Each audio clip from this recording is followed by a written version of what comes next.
Hi hello வணக்கம். இன்னைக்கு நம்ம பிரீத்தி ஆதித்யா டைரக்ஷன்ல ஸ்ரீகாந்த் இனியா நடிச்சு இன்னும் நிறைய பேர் நடிச்சிருக்கிற இஷ் அந்த படத்தை பத்தி பார்ப்போம். இந்த படத்தினோட ஸ்டோரி பார்க்கறதுக்கு முன்னாடி நம்ம சேனலுக்கு சப்ஸ்கிரைப் பண்ணி வச்சுக்கோங்க. அப்போ நான் போடுற வீடியோ உங்களுக்கு வந்து கிடைக்கும்.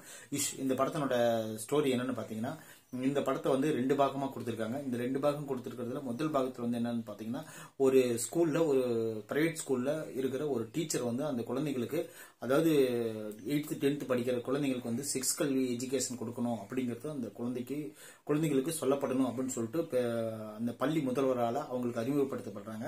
அவங்க என்ன பண்றாங்க பாத்தீங்கன்னா, அந்த செக்ஸ் எஜுகேஷன் வார்த்தையை வந்து அவங்களுக்கு குழந்தைங்களுக்கு சொல்லிக் கொடுக்கறதுக்கு அவங்க ரொம்ப தயங்குறாங்க. ஆனா குழந்தைங்க அந்த மாதிரி கிடையாது. குழந்தைங்க வந்து கொஞ்சம் முதிர்ச்சியாகி அவங்களுக்கு என்னென்ன தெரிஞ்சுக்க கூடாதோ எல்லாமே முன்கூட்டியே தெரிஞ்சு வச்சுக்கிறாங்க. அந்த மாதிரி ஒரு குழந்தைங்களுடைய கண்ணோட்டம் இருக்கு. அவங்க என்ன பண்றாங்க பாத்தீங்கன்னா, அந்த குழந்தைங்க வந்து வயதுக்கு மீறிய பேச்சுகள், வயதுக்கு மீறிய படம், வயசுக்கு மீறின எல்லா ஒரு செயல்களும் செஞ்சுட்டு இருக்கிறாங்க. அதனால வந்து இந்த டீச்சர் அவங்களுக்கு இந்த மாதிரி பண்றாங்க அப்படின்னு தெரிஞ்சதுக்கு அப்புறமும் அவங்களுக்கு வந்து தைரியமா அந்த செக்ஸ் கல்வியை பத்தி அவங்க சொல்றதுக்கு அவங்க முயற்சி எடுக்கிறாங்க. அப்படிங்கிறது முதல் பாகத்துல முடிச்சிருப்பாங்க. 2ஆம் பாகம் வந்து பாத்தீங்கன்னா ஸ்ரீகாந்தும் இனியாவும் நடிச்சிருப்பாங்க. இந்த இவங்க என்ன பண்றாங்க பாத்தீங்கன்னா, இவங்க 2 பேத்துக்குள்ள ஒரு எக்ஸல ஒரு இவங்க இனியா அவங்க 2 பேரும் ஒரு இடத்துல மீட் பண்றாங்க. மீட் பண்ணும்போது, நான் வந்து உன்னை லவ் பண்ணிட்டு இருக்கும்போது உன்னை வந்து ரொம்ப மிஸ் பண்ணேன்னு சொல்லிட்டு சொல்றாரு. சொன்ன உடனே இந்த மாதிரி என்ன பண்றாங்க பாத்தீங்கன்னா, என்னோட கணவர் எனக்கு நம்ம பாத்துக்கிறாருன்னு சொல்லிட்டு இவங்க 2 பேத்துக்கும் கள்ளக்காதல் உருவாகுது. கள்ளக்காதல் உருவானதுக்கு அப்புறம் அது என்ன நடக்குது அப்படின்னு சொல்லிட்டு செகண்ட் ஹாப் வந்து அதோட முடிச்சிருப்பாங்க, கட் பண்ணிருப்பாங்க. இவ்வளவுதான். இந்த 2 எபிசோட் ஒரே இதுல கொடுத்துருக்காங்க அப்படின்னு ஓடிடி தளத்துல.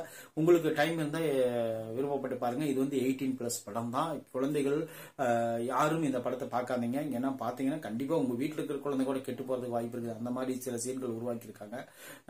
அந்த குழந்தைங்க பேசுறதெல்லாம் நம்மளுக்கு உண்மையிலே அந்த மாதிரிலாம் இருக்கக்கூடாது அப்படின்னு நம்ம நினைப்போம். ஏன்னா அந்த மாதிரி தான் வர படங்களை எடுக்கிறாங்க. எதுக்கு அப்படி எடுக்கிறாங்கன்னு எனக்கு தெரியல.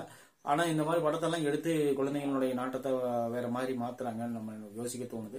இந்த தயவுசெய்து இந்த மாதிரி படமெல்லாம் எடுத்து கொடுத்து குழந்தைங்களுக்கு எடுக்காதீங்க.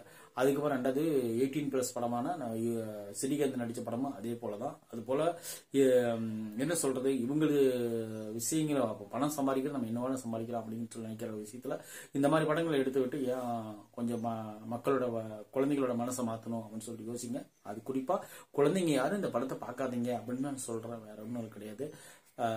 நம்ம சேனலுக்கு பிடிச்சிருந்தா நீங்க சப்ஸ்கிரைப் பண்ணி வச்சுக்கோங்க. நம்ம இந்த படத்துக்கு வந்து என்ன மார்க் கொடுப்போம், 40 மார்க்குள்ள கொடுக்கலாம். தேங்க்யூ.